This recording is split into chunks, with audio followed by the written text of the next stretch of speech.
घास में गुड़िया। एक राजा था, उसके 12 बेटे थे। जब वे बड़े हो गए तब राजा ने उनसे कहा कि तुम्हें अपने अपने लिए एक एक पत्नी ढूंढ कर लानी है। लेकिन वह पत्नी एक ही दिन में सूत काटकर कपड़ा बुने, फिर उससे एक कमीज सिलकर दिखाए, तभी मैं उसे बहू के रूप में स्वीकार करूंगा। इसके बाद राजा ने अपने बेटों को एक एक घोड़ा दिया। वे सभी अपनी अपनी पत्नी खोजने निकल पड़े। कुछ ही दूर गए थे कि उन्होंने आपस में कहा कि वे अपने छोटे भाई को साथ नहीं ले जाएंगे। 11 भाई अपने छोटे भाई को अकेला छोड़कर चले गए। वह रास्ते में सोचने लगा कि वह आगे जाए या लौट जाए। उसका चेहरा उतर गया था। वह घोड़े से उतरकर घास पर बैठ गया और रोने लगा। रोते रोते अचानक चौंक गया।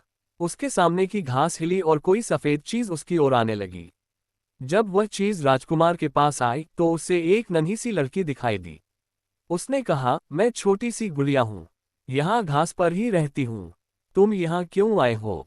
राजकुमार ने अपने बड़े भाइयों के बारे में बताया। उसने अपने पिता की शर्त के बारे में भी बताया।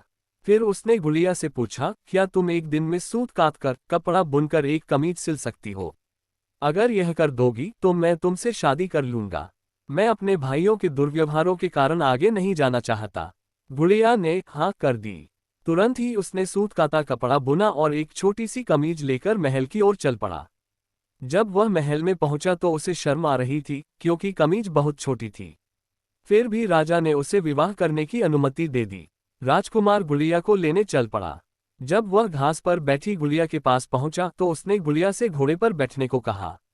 गुड़िया ने कहा, मैं तो अपने 2 चूहों के पीछे चांदी की चम्मच बांधकर उसमें बैठकर जाऊंगी। राजकुमार ने उसका कहना मान लिया। राजकुमार घोड़े पर सवार हो गया। गुड़िया चूहों के पीछे बंधी चांदी की चम्मच पर सवार हो गई।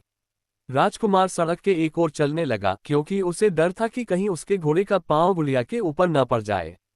गुड़िया सड़क के जिस ओर चल रही थी उस ओर एक नदी बह रही थी। अचानक गुड़िया नदी में गिर गई।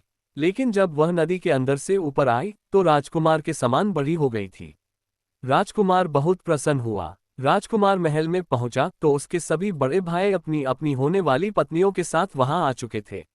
लेकिन उसके भाइयों की पत्नियों का न व्यवहार अच्छा था, न ही वे सुंदर थीं। जब उन्होंने अपने भाई की सुंदर पत्नी को देखा तो वे सभी जल भून गए। राजा को पता चला कि बड़े पुत्रों ने छोटे राजकुमार के साथ दुर्व्यवहार किया है, तो उसने बड़े बेटों की खूब निंदा की। फिर छोटे बेटे को गद्दी सौंप दी। छोटे राजकुमार का विवाह गुड़िया के साथ धूमधाम से हुआ। अब छोटा राजकुमार राजा था और गुड़िया रानी। दोनों सुख से रहने लगे।